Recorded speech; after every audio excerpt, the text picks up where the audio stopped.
We're skipping over consciousness and other animals and going to innovation at the margins of the ancestors' wisdom. This, again, from A Hunter-Gatherer's Guide to the 21st Century. During the peopling of the New World, when was relying on consciousness more effective than relying on culture? Under what circumstances are cultural rules more trustworthy? As the Nez Perce or their ancestors moved into the range of Camas and Death Camas, they were looking for food in an increasingly unfamiliar landscape. The staples they had come to know were their cultural standbys. As those familiar foods became harder to source, innovation became ever more necessary. They were reaching the limits of their ancestors' wisdom and confronting a puzzle for which the best tool was consciousness. As the people move across space, it is relatively easy to notice as the ancestors' wisdom becomes less applicable. As the people move through time, however, as we all do, elders may not recognize their wisdom becoming out of date. The young see it. It is no accident that those who are coming of age in times of change push boundaries, and that language and norms change somewhat with each generation. Throughout history, the ancestors' wisdom has generally remained relevant long enough for new generations to get their footing, to know what needs to be pushed against. As a people move through time that is changing extremely rapidly, however, as our world is now, it is more difficult to know what to do with the increasing irrelevancy of the ancestors' wisdom, and with what to replace it.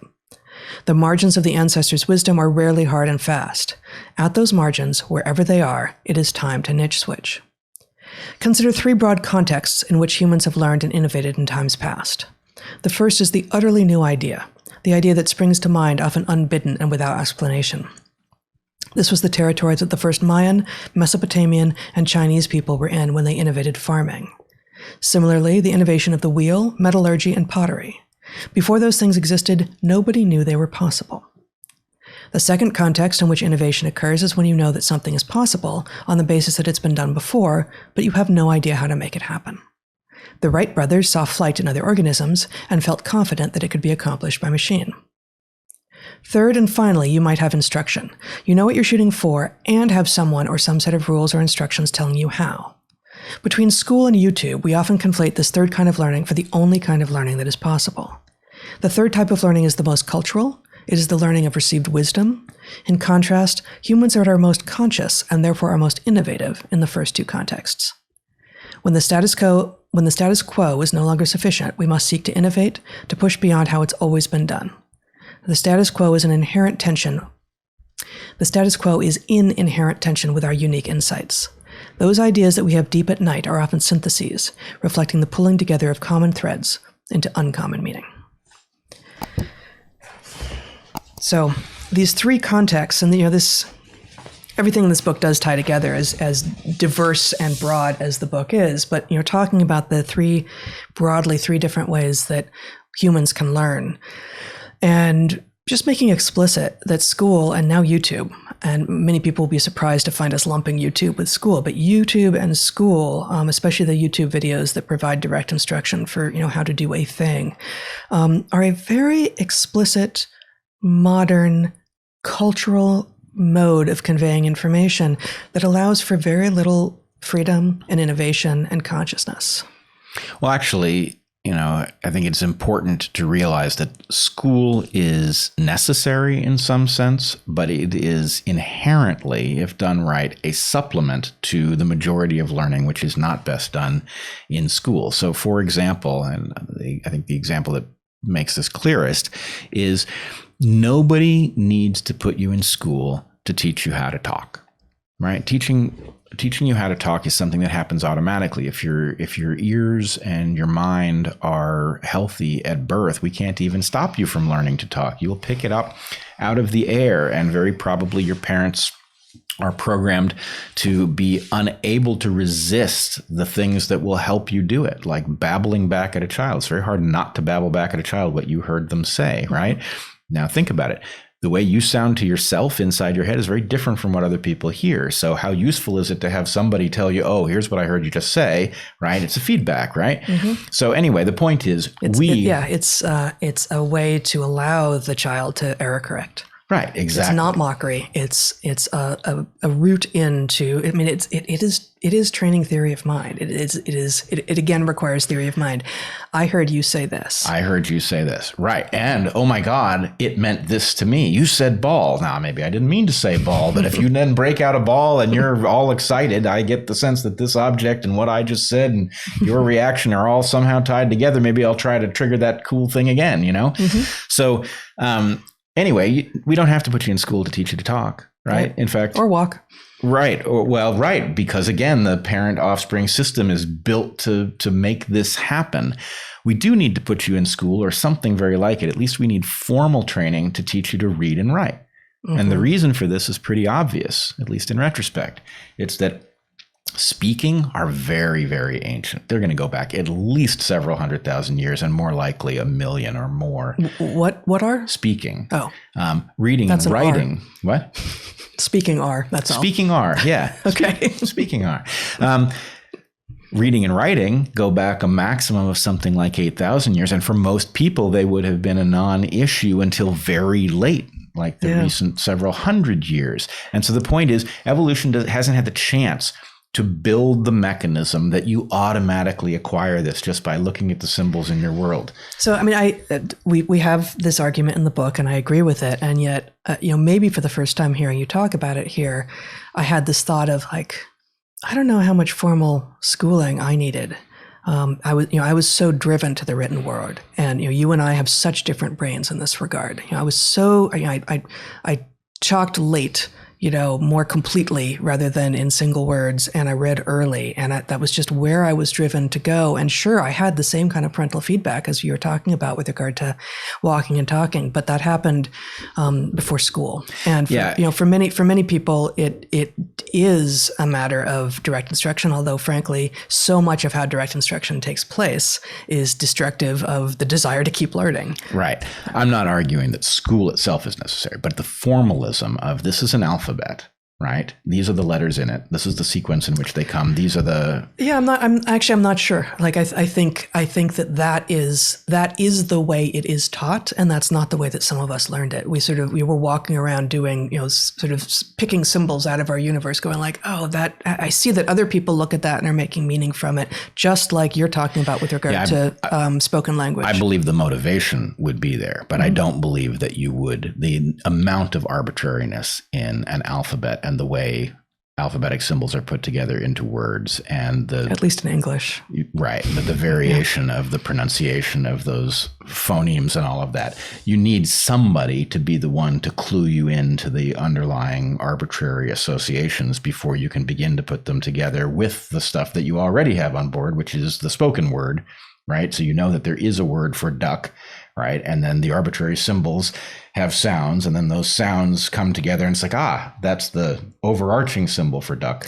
This is interesting. I really do think you have a model in your head that's not a match for what some of us experience. The idea of like pieces that come together, it's like not necessarily. I don't think this is the place to get mired down, but I do think that that those of us who are very driven to and seek out and always want to have sort of written word in front of us are probably likely, and at least anecdotally in my case, we're not people who were doing like, phoneme, let's see what it sounds like when you put it together. It was much more like, and we're in, and we're doing like... Yeah, but it's interesting to me that we have a disagreement here.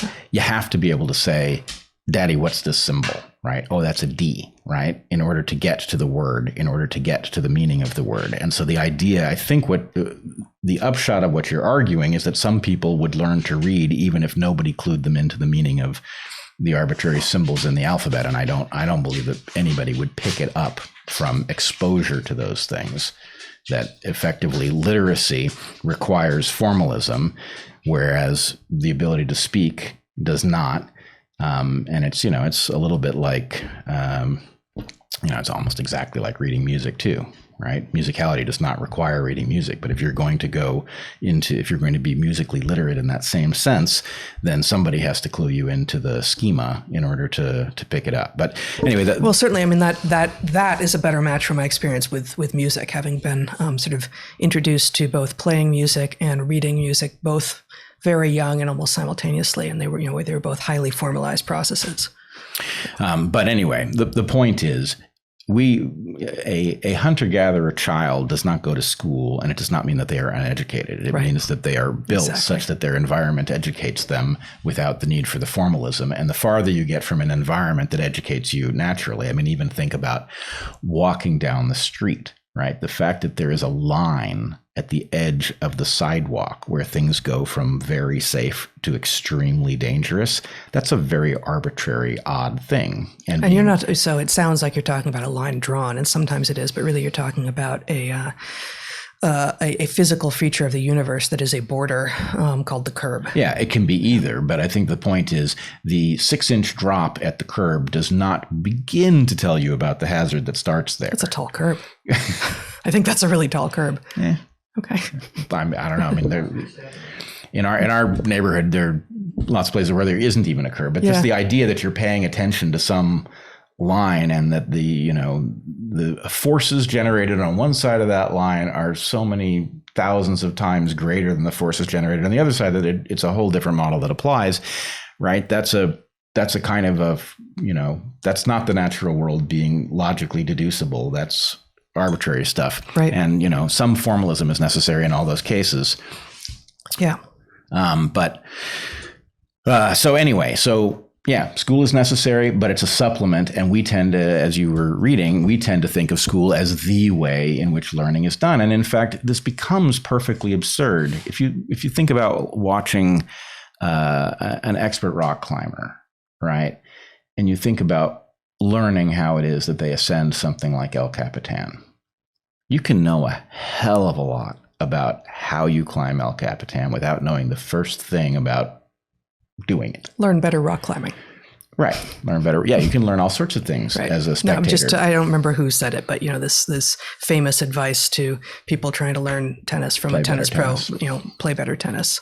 Right. Yeah. Where in fact, what you really need is somebody who plays better tennis than you to keep returning the ball and putting it at different corners of the challenging court. You in unexpected ways, right? You don't learn when you're super comfortable. You're not going to learn maximally when you're super comfortable.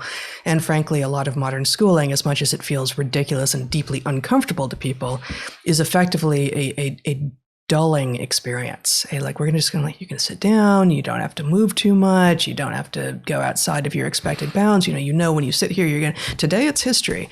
And, that's not where you're going to learn the most. You're going to learn the most. It's we're out playing Frisbee, and now we're going to start talking about history, or we're in the rainforest and we're going to start talking about the history of, the rubber industry in the Amazon, or whatever it is. This is going to come, the lessons that come at the unexpected moments and throw you are where you are likely to learn the most. Yeah, absolutely. So we do have, I do want to share one more excerpt from the book, but I also wanted to, because this chapter is about this tension between culture and consciousness we have talked about, and we also talk about, and I think this is maybe in the final excerpt, that being analogous to the tension between the sacred and the shamanistic, the sacred being a sort of a reification of the orthodoxy, of the received wisdom, of therefore the culture, and the shamanistic being an analogy for that which is chaotic, that which is unexpected, that which is where innovation happens, most of which is going to be probably useless, some of which might even be dangerous, but that's where the innovation is going to happen. It's by analogy to what goes on in the genome, where some things are extremely resistant to mutation and therefore very slow to change. And there's a very good reason that you would do that. There's certain things that if you upend them, cancel the whole project. And so they get special protection from change. So sacred in cultural space is that which is heavily protected from change, because change tends to be very disruptive. And then there are other things that are prone to change, things like the immune system needs to be able to update its model of hazards, even within a lifetime. And so there's sort of overdrive for mutation. And so our point is that you've got these two things, both within, we deliberately describe them in this religious framework. But the idea is it's not that religion is this stodgy force. Religion has both of these components because, of course, religions are compendiums of wisdom that lineages need. And so they need, in order to be compendiums of wisdom, they have to be able to bootstrap new wisdom. How do you do that? Well, it starts out in the shamanistic, and then that which works gets driven into the sacred and gets protected from change. And, it's not that the sacred doesn't change, but the point is it changes slowly because of the hazard of unintended consequences.